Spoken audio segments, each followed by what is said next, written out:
Radio, música y cultura. emsradio.es.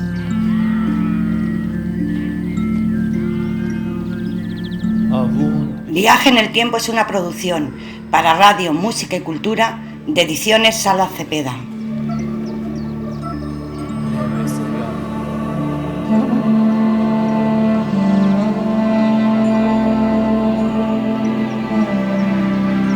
Viaje en el tiempo.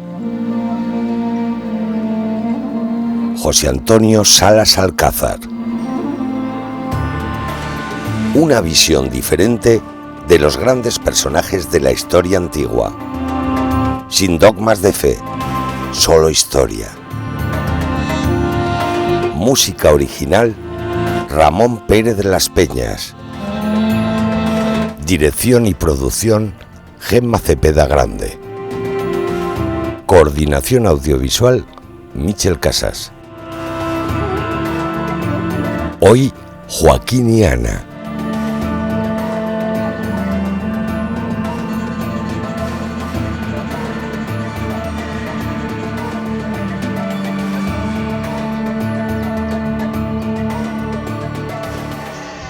Leith Lagstaff, palabra aramea, la lengua de Jesús de Nazaret, que significa buenas noches.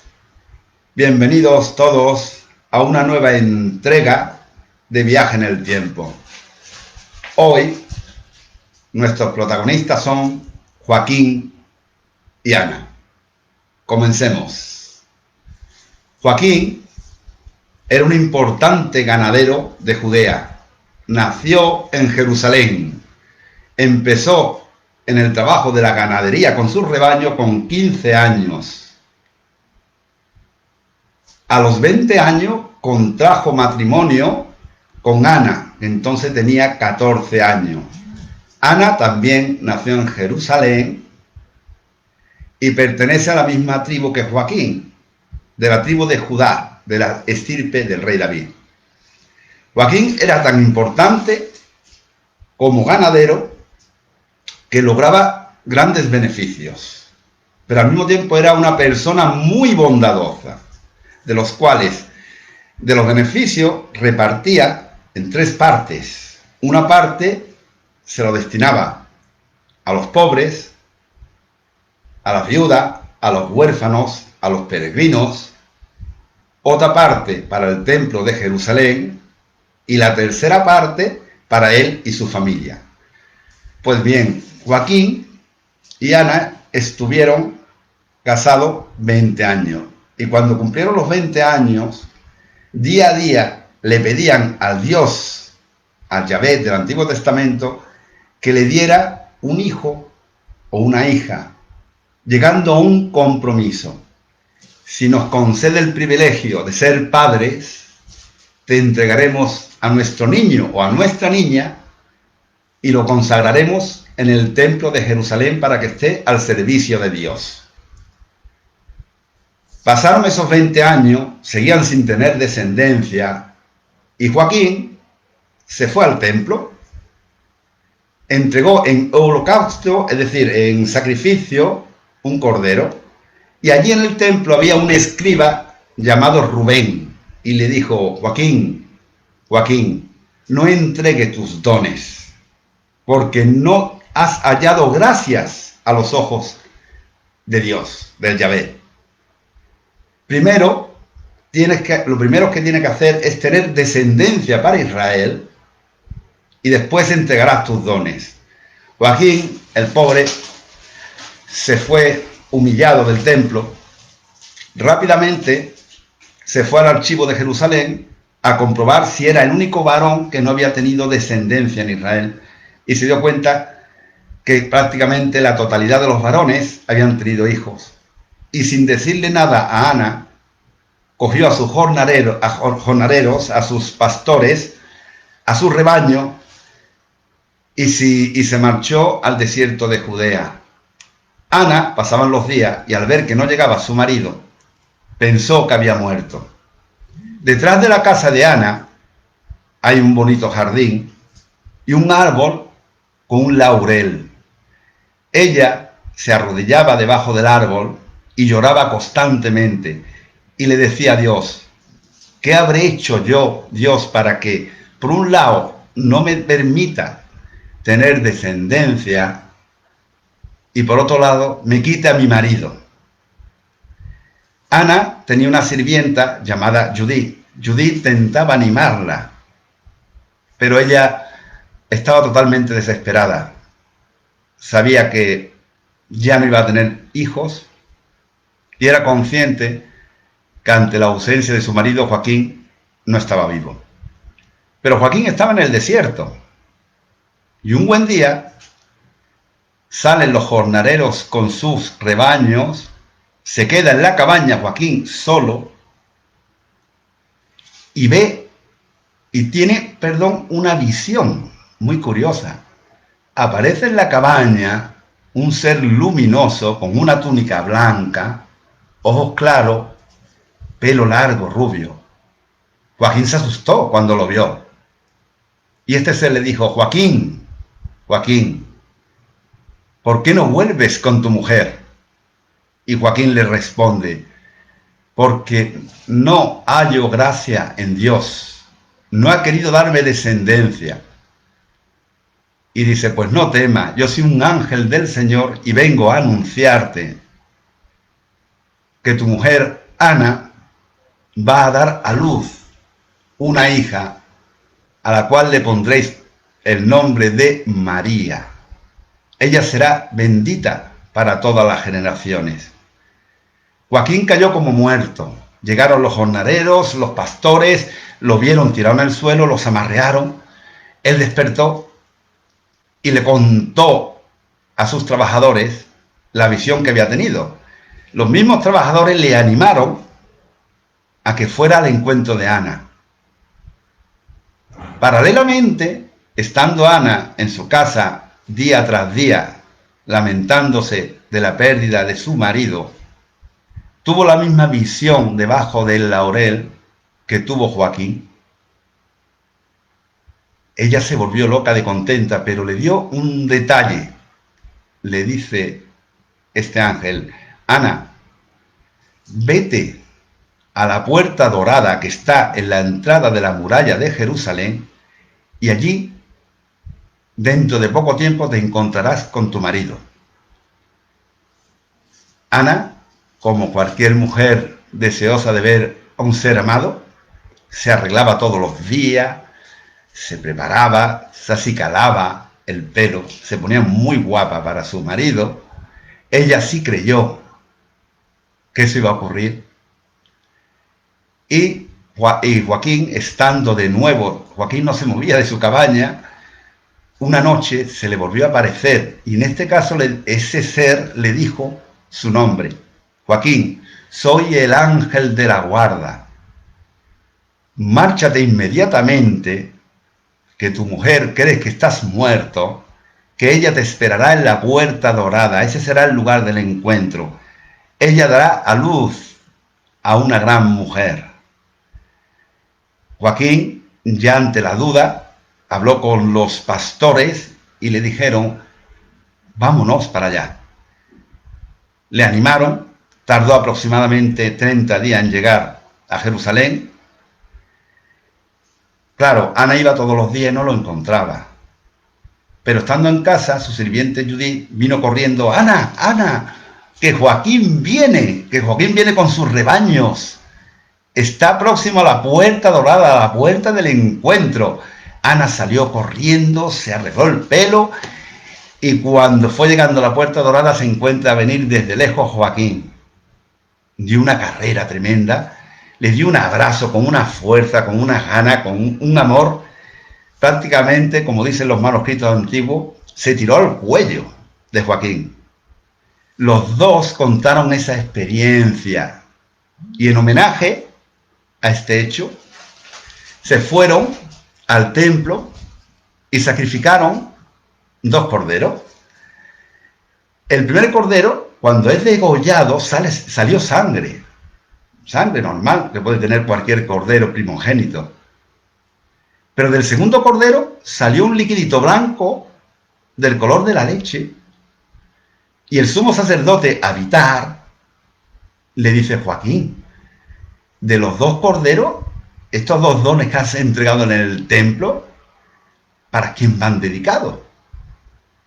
Y le dice Joaquín: el primero se lo he dedicado a Dios, y el segundo a mi futura hija María. Y creo que profetizó el sumo sacerdote Abitar, porque le dijo: si esto es así, se acaba de producir un auténtico prodigio, y tu hija será grande en la tierra.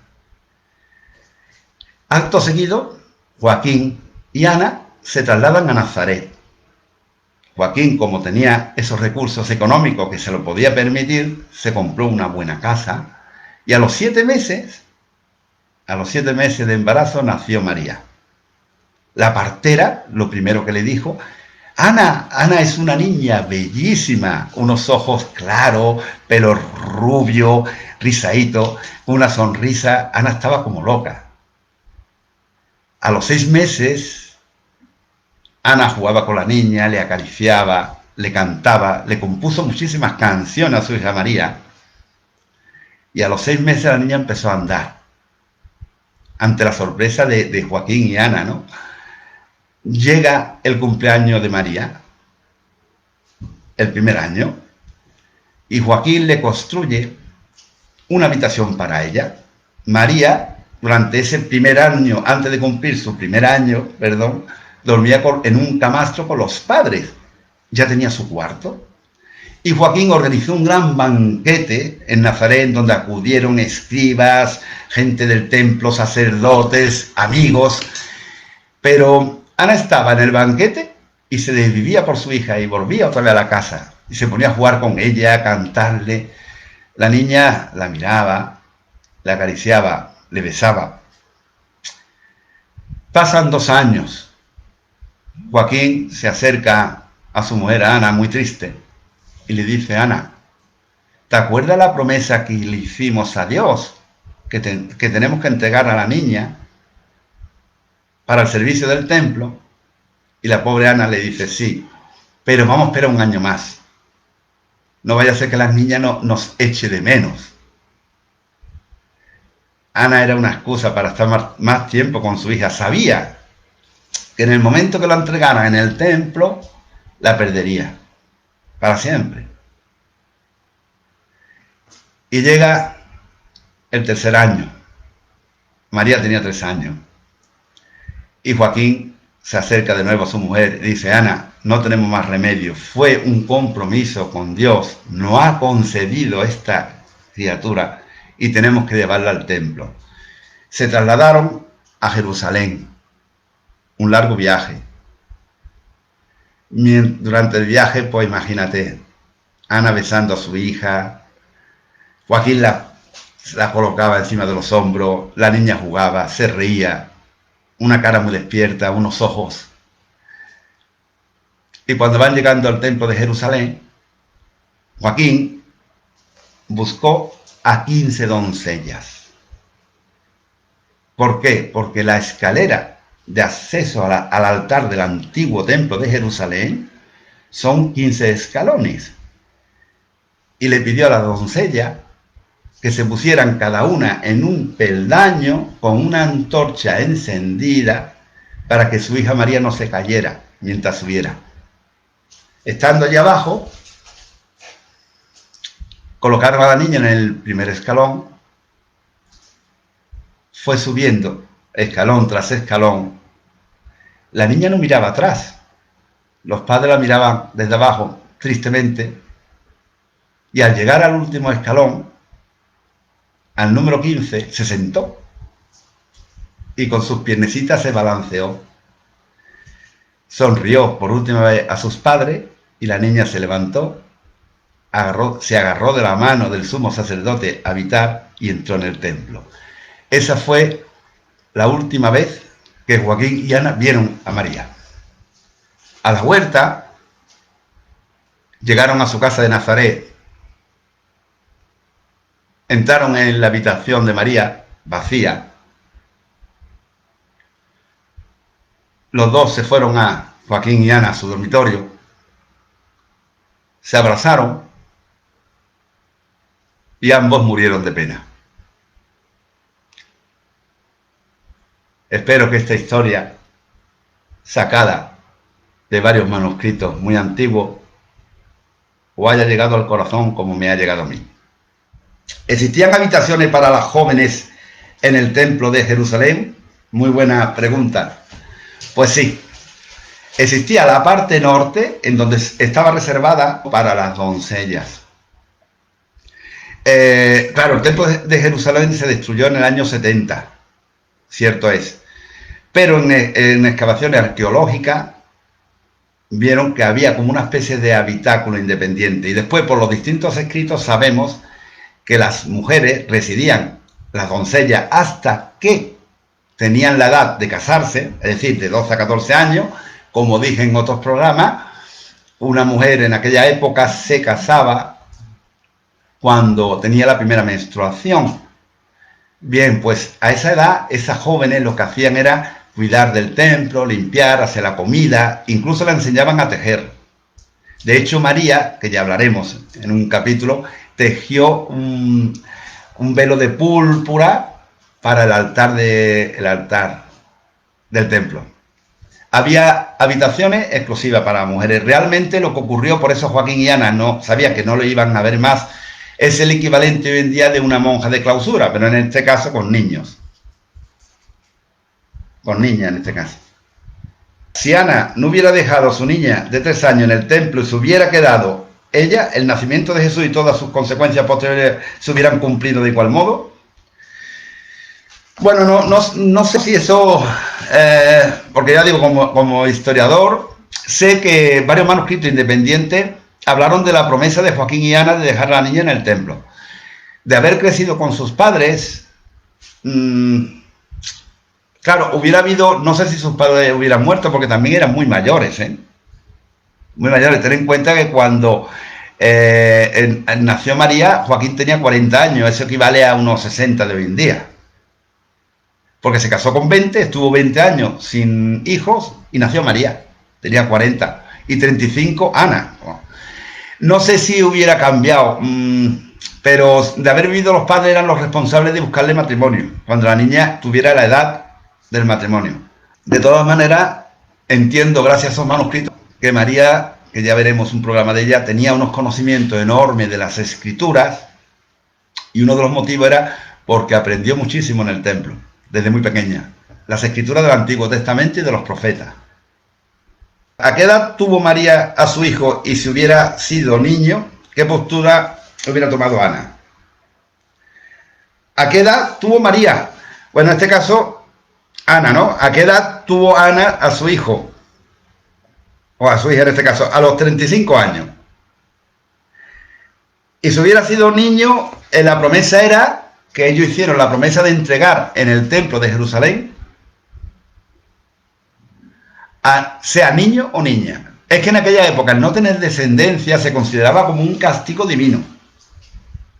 Es el motivo por el cual el escriba Rubén le dijo a Joaquín, antes de entregar tus dones en el templo, ten descendencia para Israel. Si hubiera sido niño, igual que la misma pregunta que me ha hecho Eduardo, también la traslado. Había una zona, en la zona sur del templo, con habitáculos para varones. Estaban separados las doncellas de los varones. Matán es un primer matrimonio con esta. Tuvieron un hijo que le llamaron Santiago, que fue padre de José de Nazaret. Sí, Santiago Jacob, efectivamente. Esta falleció del parto. Matán se casó con Mérida y fueron los padres de Ana. ¿Real o leyenda? Bueno, no sé decirte, porque esto está sacado también del manuscrito de genealogía, profesor. A mí, según el manuscrito, el protoevangelio de Santiago y el libro de la infancia de María, habla de un tal Isacar como el padre de María. Pero esto está cogido de la genealogía, que normalmente lo enfocan, los dos únicos que enfocan la genealogía es Mateo y Lucas. Y es posible. Lo que ocurre es que no se metían, o sea, no se incluían los archivos, se perdían muchos archivos, incluso se quemaban archivos. De hecho, Joaquín fue a buscar en el archivo si otros varones tenían descendencia, se dio cuenta que casi todos sí, pero es que no existían todos, no existía un archivo exacto. Ese es el motivo por el cual más tarde Quirino, el gobernador de Siria, montó el famoso censo de Quirino. ¿Para qué? Para controlar a los habitantes, porque no había control de archivos. De ahí que los padres, los hijos nos cueste trabajo. Ahora sí es cierto que José de Nazaret coincide con Santiago, que es Jacob, su padre. ¿Para qué sabe que era rubia y con los ojos azules? ¿El ángel de la guarda no tiene nombre? Se presenta como ángel de la guarda, pero yo he entrado en genealogía. Si te refieres al ángel físicamente, en la genealogía y en apariciones de Dionisio el Exiguo, gran parte, y Areopagita también, hablan de estos seres que todo, además es curioso, todo lo describen de la misma manera. Seres rubios con ojos claros y luminosos. En angiología lo tenemos, ¿no? De todas maneras, en esos manuscritos también se describe a este tipo de manuscritos antiguos, ¿no? A este tipo de seres, ¿no? Sorprendentes. Que incluso, claro, siempre se anunciaban de la misma manera, ¿no? No temas, soy un ángel enviado del Señor. No temas era porque uno está solo en casa, yo estoy aquí en este habitáculo y me aparece un ser luminoso y la carrera que doy, en un principio, claro. Después vamos a ver lo que quiere. ¿Qué significa o qué simbolizan los 15 escalones del templo? Los judíos todo lo hacían por algo y los números y las cábalas las llevaban al máximo. Los 15 escalones del templo hacen referencia a los 15 salmos graduales que van del 120 al 134. Esos salmos es lo que cantaban los peregrinos cuando llegaban al templo. Se colocaban en el primer escalón, cantaba el Salmo 120, en el segundo 121, así hasta el 134. Y arriba estaba el altar. Por eso María subió 15 escalones, los 15 salmos graduales. Después voy a contar al final de todo, con vuestro permiso, una curiosidad de la famosa fiesta de la Candelaria, si nadie me lo pregunta, ¿eh? ¿Por qué esas dos personas tan importantes, que eran los padres de María, madre del Hijo de Dios, por qué fueron los grandes olvidados? Nunca se supo nada de ellos. Me parece muy triste. Igualmente, te puedo decir, y me he emocionado un poco, ¿no?, recordando esta historia, que si por algún casual en su día escribí este libro, es para recuperar a los grandes olvidados, entre ellos Joaquín y Ana. Este libro comienza por los abuelos maternos de Jesús, por ellos. Fueron olvidados porque, bueno, tras el concilio de Nicea en el 325 se decidió que los evangelios canónicos que había que seguir eran Mateo, Marcos, Lucas y Juan. ¿Por qué? Porque Eusebio de Cesarea entendió que eran los manuscritos en donde venía la base teológica de Jesús, es decir, las enseñanzas. Y no le dieron tanta importancia a lo que yo sí se lo doy como periodista del siglo I, que, por ejemplo, los Reyes Magos, la historia de los Reyes Magos. Pues, en la historia de Joaquín y Ana eran importantes, de hecho se ha celebrado siempre la fiesta de Joaquín y Ana y demás, pero su historia no era relevante. Lo importante es, a partir del siglo IV, lo importante era el mensaje que había dado Jesús, que era lo que había que seguir. Y el resto de la historia se mandó a ocultar. Y por eso la historia esta que yo he narrado y he intentado resumir lo máximo, sacando la mayor esencia posible de Joaquín y Ana, pues fue olvidada. Pero ya lo tenemos. Ya sabemos que Joaquín era ganadero, que tenía dinero, que repartía sus bienes. Se casó con Ana cuando tenía 20 años. A los 40 tuvo a María. Entonces Ana y Joaquín fallecieron antes de que María fuera entregada a José, cuando María tenía 12 años. ¿Quién entregó a María para desposarla con José? Como se quedó huérfana y la habían entregado en el templo, el responsable de María era el sumo sacerdote de entonces. El sumo sacerdote entonces era el sumo sacerdote Abiatar. Ese fue el que entregó. De hecho, él fue el que convocó a todos los varones. Ten en cuenta, Fernando, claro, María es de la tribu de Judá. Ahí solamente se podían casar personas, hombres y mujeres de la misma tribu. Bueno, era de la tribu de Judá. ¿Por qué? Porque sus padres, tanto Joaquín como Ana, eran de la estirpe de David, de la tribu de Judá. Bueno, pues fue el sacerdote Abitar, el sumo sacerdote de aquella época, el encargado de custodiar a la niña a lo largo de su crecimiento, de prepararla, y después fue cuando convocó a los varones de la tribu de Judá, y entre ellos estaba José. ¿Por qué la descendencia de Jesús? Ese es del rey David, al que Dios le prometió que de él nacería Jesús. Bueno, eso lo anuncian los profetas, ¿sabe? La descendencia de Jesús es del rey David. La tribu de Judá siempre se ha tenido en cuenta, o sea, pertenece, discúlpame, a la estirpe del rey David. Los padres de María, Joaquín y Ana, eran de la estirpe de David, María también,